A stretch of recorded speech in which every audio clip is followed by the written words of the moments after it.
cafe and I met a friend, and right now I'm at home and I'm trying to finish this.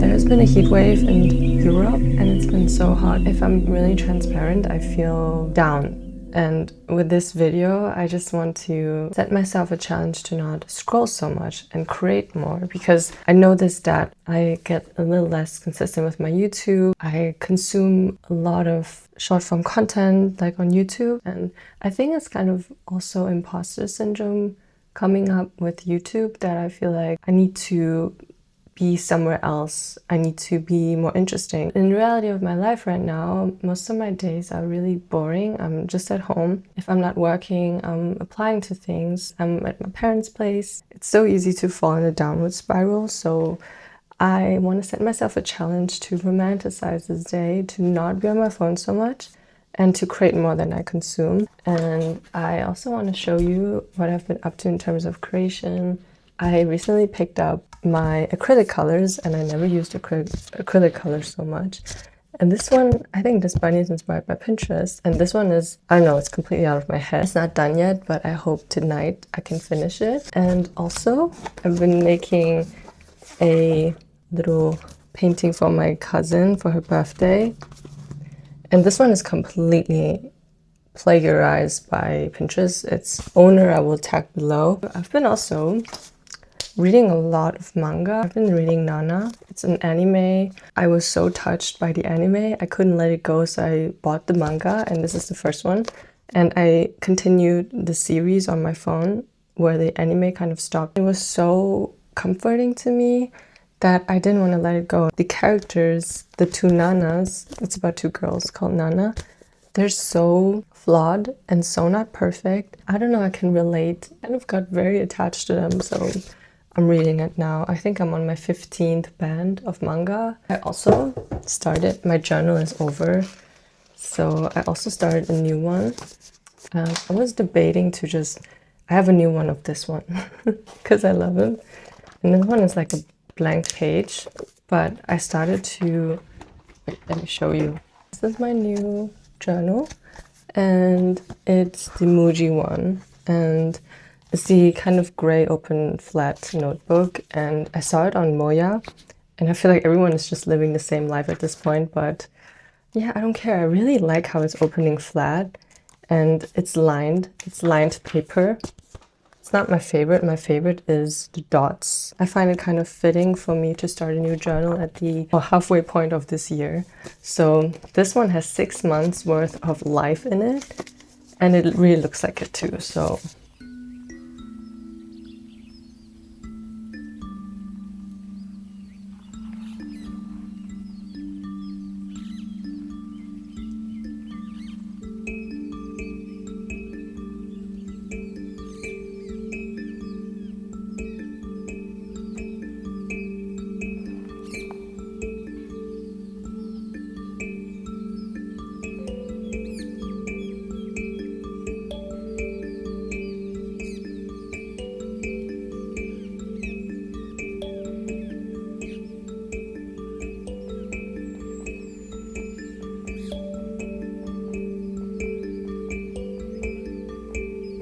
I noticed something about difficult days, and they have this strange way of making your world smaller. You stop replying to messages, you stay inside, you isolate, you scroll more than usual, and you tell yourself you will start creating or participating or going to the gym when you feel like it again. While I believe it's important to listen to our emotions, I don't think it's always helpful to obey them. There's something called opposite action, and the idea is simple. Sometimes our emotions tell us to do exactly the thing that keeps us stuck in a downward spiral. When we're anxious, we avoid. When we feel ashamed, we hide. And when we feel low, we stop being active in our lives. At least I know I do. But lately I've been trying to implement the opposite action when I find myself in these kinds of patterns. So instead of doing what my emotions were telling me to do, I tried doing the opposite. I got out of the house, I went to a cafe, I drew, I worked on my videos, and none of those things magically fixed how I felt, but they did remind me that I could still participate in my own life and that my emotions aren't bigger than me, and that in the end of the day, I am bigger than my emotions, and I am in control. Anyway, somehow that made all the difference.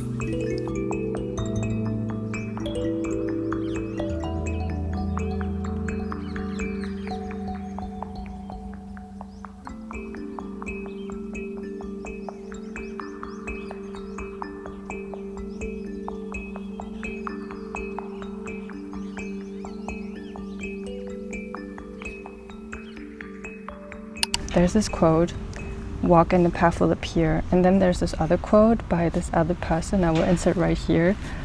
And it basically talks about embracing uncertainty and living in the question, and one day you will live yourself into the answer of everything.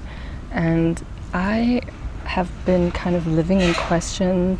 It's not helping me gain clarity. Yes, I am taking steps, I'm taking action, I'm staying proactive in my life, but at the same time I feel like there's a missing piece. And then recently I read this article about if you don't know who you are, create something. That also goes with the quote, if you don't aim at something, you will hit nothing. The most fulfilled humans are is when they pursue a goal that they have decided upon themselves. Taking active action towards that goal is what brings us humans a feeling of autonomy, fulfillment, purpose. And that's why I've been feeling like I've been drifting, especially when I'm in a place of my life where I lost an identity I had for like 4 years in college, and now I'm kind of in this space for a year now that trying to find my footing in this world apart from being in institutions, in companies, or I think the better way maybe to approach things other than staying proactive,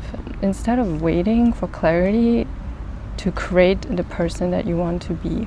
That's been my reflection so far in life and on this whole journey of becoming and the in-between diaries, I guess. I need to go now. It's so hot. I'm literally a toaster getting toasted.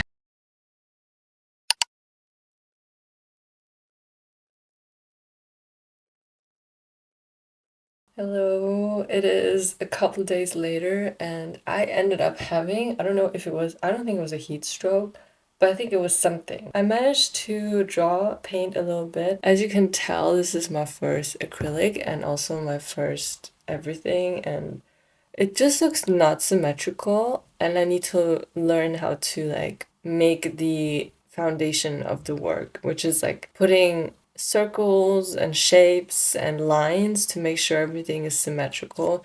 And my bunny's not even done yet, and it has some wings that doesn't really pop out because it's the same color as the body. So yeah, this is my first painting.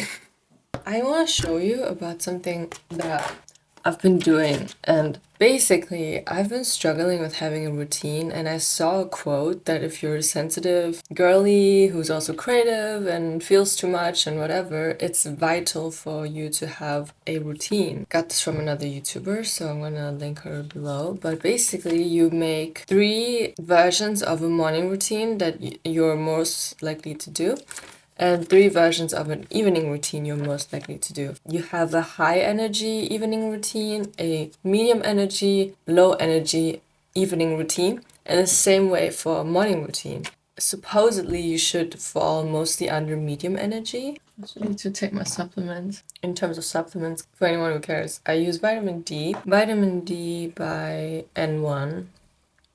I used to use vitamin C religiously, and I want to kind of get back to it. It's really good for you. I use zinc. I'm gonna go now because I have to go to a meeting. See you later.